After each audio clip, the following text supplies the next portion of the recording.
All started back in 1982, I believe. I was on a job somewhere in Jamaica, Queens, when I was in a coin laundry, and this elderly Japanese gentleman was fixing this weird little box, and it made little bloops and bleeps and all of that, and I just looked at it. I said, "It's nothing. Don't mean shit to me. I don't know what the fuck it was." And then a few weeks later, that gentleman, who turned out to be, what was his name? It was something Shiggy something another, but he contacted me and said, "Hey, we want to use your likeness for this electronic video game of some sort." And I just said, "Well, how much is the fucking pay? Because I'm not fucking doing that for free." See, I'm a part of the Brooklyn Union, the Teamsters, and they pay me good, but no, five and dime mom and pop corporation is gonna pay me nothing. I need some fucking pay. We negotiated, and I guess that first arcade cabinet was Donkey Kong. Yeah, and of course that was box office. It was amazing. And so they decided we're gonna make another game, and of course that came after a few others. Little did I know that signing that contract would mean I would be magically teleported into a world beyond my wildest dreams as a little kid from Brooklyn trying to make a living fixing shitters.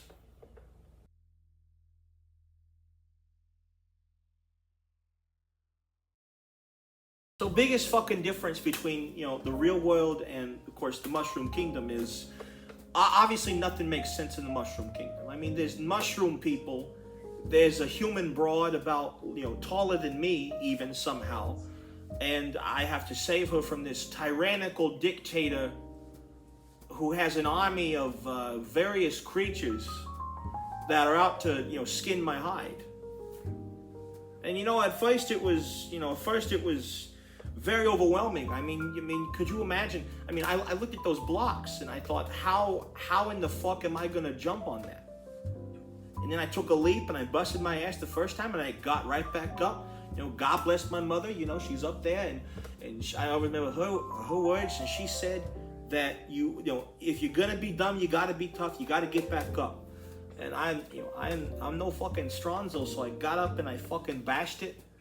And lo and behold, to my surprise, it fucking worked. And I completed it. I completed this long, perilous journey. To me, it felt like 8 months. Turns out it was only about a week. I don't know how the fuck that works, but I found out that Nintendo was filming me the entire time. And they were going to use it as a reference for the video game. Of course, they called it Super Mario Brothers. And somehow they coaxed my brother Luigi to also be in the game. Of course, this thing was apparently a success. I mean, I go from a no-name in Brooklyn to all of a sudden I'm a bigwig in Japan. I'm in Tokyo. I'm in a magazine. I'm all around the world. And I would say from about 1982 and 1983 onwards, it was loving. Paradise loving, matter of fact.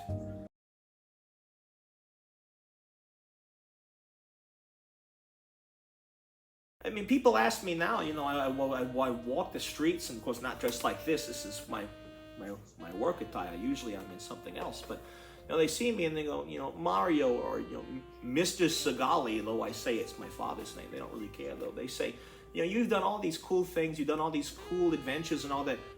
What's your favorite memory? And to tell you the truth, I don't have a favorite memory, because all of it was just a blur. Once again, I have to reiterate, I was on copious amounts of psychotic and narcotics. Mushrooms, these flowers that make you spit fire, these things that turn you into a raccoon. I didn't know half the time what was real and what was fake. I couldn't fucking tell you to save my life. I didn't know what was real and what was fake. Things kept progressing, I guess, in this big franchise that they called it. Of course, they have magical necromancy technology, so they were able to, conjure up things beyond my wildest comprehension. See, Wario didn't exist. but Nintendo created him out of a test tube. He was a test tube creation. And that was insane. I mean, the shit I fucking seen in the last 35, 45 years, you know, not just as a video game star, but, you know, living in fucking Brooklyn. I mean, come on. And that in itself is an adventure, you know. Some wise guy gets shot at the street every other week, and, you know, another original dies in the neighborhood. You got to go to their wake, you know. God bless their soul. It's a never-ending saga. But, you know, I mean, from that point onwards, I was some kind of bigwig.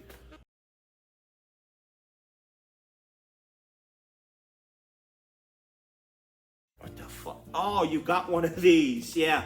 Look, there it is.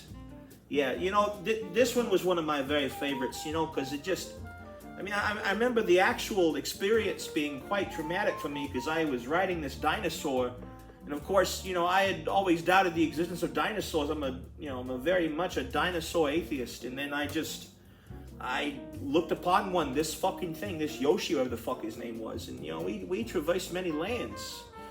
Of course, then, you know, you folks at home didn't see this, but he was violently melted to death in the final castle with Bowser. It was very, I can still hear the screams. I can still hear the fucking screams, man. Damn. But yeah, no, this one was pretty good. This one was a good. I must have gotten about 6 figures a week for about 2 years. That was $2 million. I mean, over $2 million of revenue for me. This is what, 1991 or 2. You know, that's a lot of money for those days. And I was able to buy a nice condo in Fort Lauderdale, and I also had one back home in it's Red Hook, Brooklyn. This paid for my mortgage for many years. Yeah, really good fucking game this one is.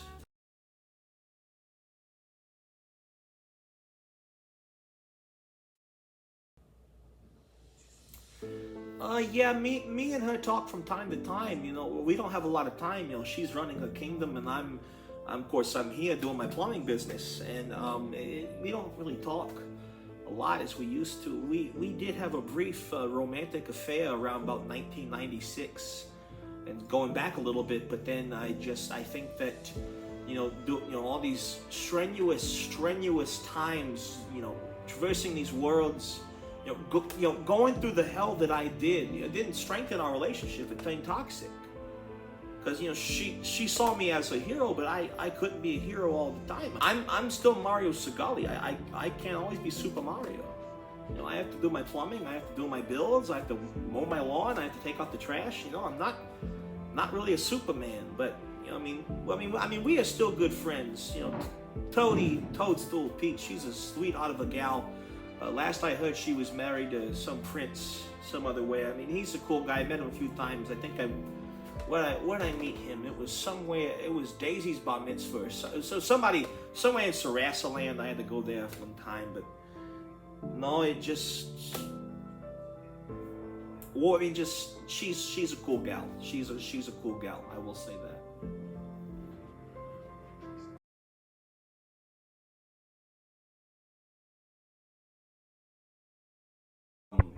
Went through a very, very bad relapse. You know, I mean, one thing they don't tell you is that when you're traversing these lands, you know, grass world, desert world, ice world, sky world, lava world, yeah, that burns your tuchus from time to time. You know, you get addicted to several very harmful psychedelic drugs, and one of them is these little mushrooms they have in the Mushroom Kingdom. I mean, they're about the size of like a tennis ball, but the things they do to you, they fuck you up, they make you see things. And I must have taken so many of them to stay awake, you know, when I'm trying to capture the prince, you know, not capture, God forbid, never capture the princess. I'm trying to fucking save her. And you just got addicted. So I ended up smuggling some back to, you know, our world, this dimension. And I had a good stash for a while. And then around probably about 2000 or so, I ran out of them. I ran out of my stash of mushrooms, and that was a very dark and depressive time for me. because I lost contact with all my family and my ma, my pa, Luigi, and I ended up somewhere. Where is it? It was, I think I ended up somewhere near I think Bushnell, Florida, in some kind of rehab facility, and it was a lonely couple of years. And then they used my likeness for Luigi's Mansion, that GameCube game. It was a little ridiculous. I mean, I got paid for it, but no money was coming to me. It was only going to my rehab, my addiction, and those were very challenging years for me. Between I think 2000 and 2002, a lot of personal things happened. But then the GameCube launched in 2001. I started to get clean around then, and made a fuck ton more money. And then the Wii, my God, that paid for my last house.